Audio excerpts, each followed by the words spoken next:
धन्य है हनुमान जी।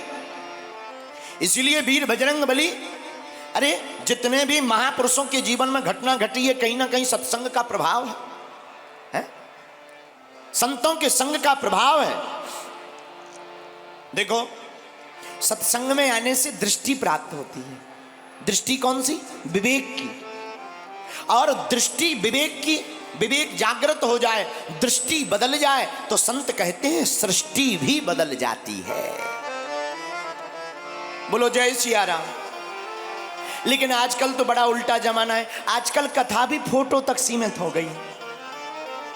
आजकल आदमी कथा में कमाता है, फोटो खींचने ज्यादा आता है। और कथा में श्रोता भी अनेक प्रकार के आते हैं। हनुमान जी बचावे।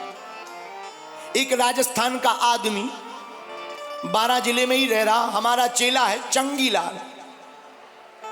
हमारा चेला चंगीलाल 12 जिले में रहता। पत्नी का नाम मुन्नी बाई। मुन्नी बाई ने अपने पति चंगीलाल से कहा, प्रियतम, हाँ बोलो देवी जी, प्रियतम आप भगवान का भजन बिल्कुल भी नहीं करते, चलो बागेश्वर महाराज की कथा हो रही, कथा सुना। चंगीलाल बोला, हम नहीं जाएंगे। कौन जावे, 3 घंटा बर्बाद बेफिजूली में धक्का मुक्की खावे, उनकी कथाओं में भीड़ बहुत होती। पत्नी ने कहा, तो क्या हुआ, क्या बिगड़ जाएगा, सत्कर्म कर लो, पूजा पाठ कर लो, बुद्धि ठिकाने लग जाएगी। अच्छा आप कहते हो तो ठीक है, जाते हैं। अब पत्नी से तो सब कोई डरता है। कुछ लोग तो पत्नियों के चक्कर में ही कथा में आते हैं। या तो वो कह देती तुम जाओ, नहीं हमें ले चलो। कुछ लोग इस चक्कर में ही जोड़ा से आते हैं। और कुछ लोग तो, अच्छा श्रोता भी अनेक प्रकार के होते हैं, 1-2 प्रकार के नहीं, 4 प्रकार के श्रोता होते हैं।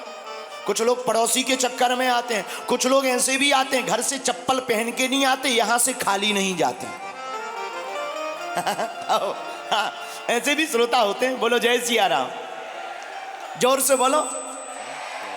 चंगीलाल कथा में आया, बैठ गया। बड़ा आदमी था, अमीर आदमी।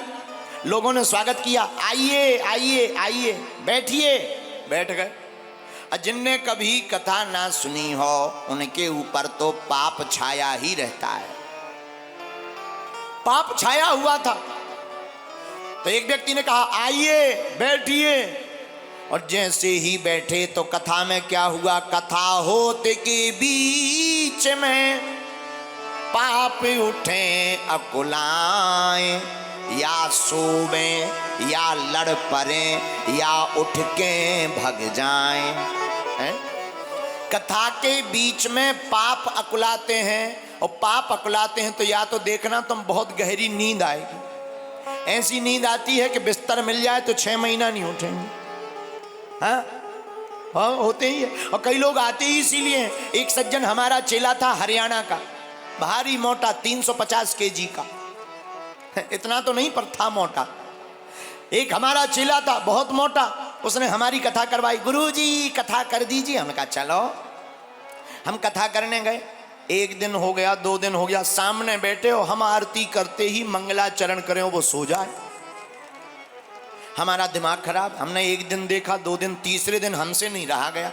हमने कहा चेला जी। बोले जी गुरुजी। हमें इधर आइए। जी गुरुजी। हम कहा एक बात बताओ, तुम कथा में सो क्यों जाते हो?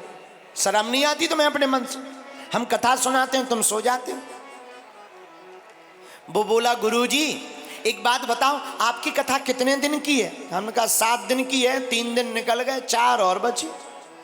बोला गुरुजी 1 माह की नहीं हो सकती?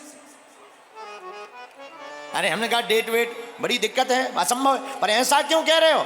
बोले गुरुजी दरअसल हमें 22 साल पुरानी नींद की बीमारी है। हम गोलियां खाते थे, 1 घंटा नींद नहीं आती थी। आपकी कथा का ऐसा चमत्कार है, गोली भी छूट गई, नींद भी गजब की आती है।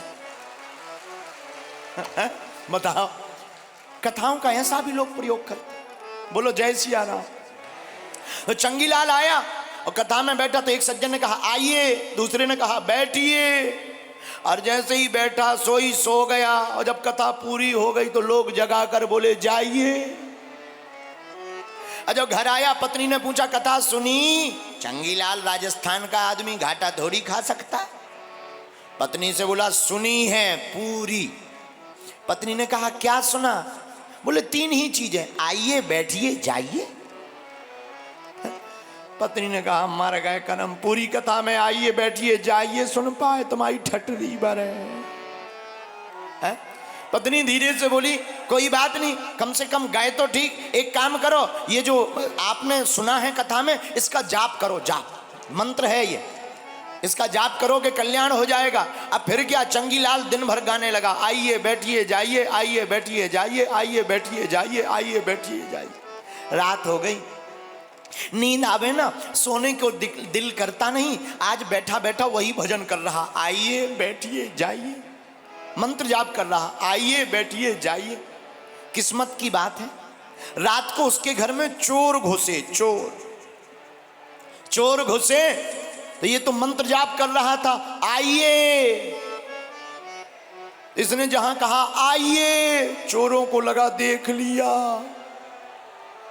चोरों का दिमाग खराब, शरीर कब गया, अब तो डरने लगे चोर, दिमाग खराब हो गया, मन में सोचने लगे इन्होंने देख लिया, कल राजा से बता देंगे, फांसी लग जाएगी। तब तक सेठ बोला बैठिए,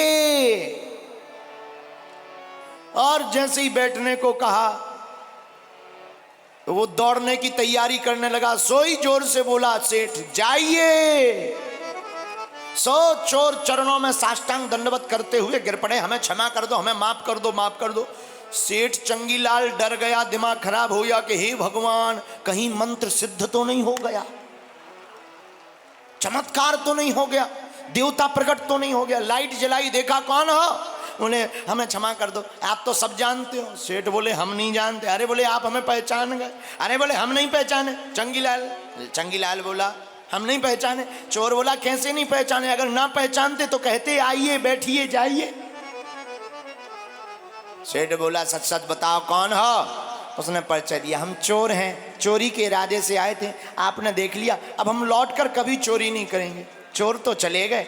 चंगीलाल बड़ा खुश, पत्नी को बताया, बड़ा चमत्कार है मंत्र जाप का, चोरी बच गई।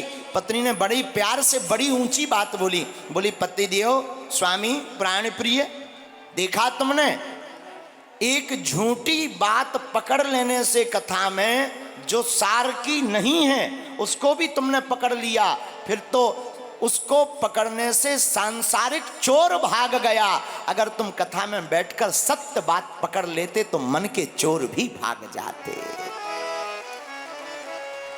है? बोलो जय सिया राम, जोर से बोलो, और जोर से बोलो।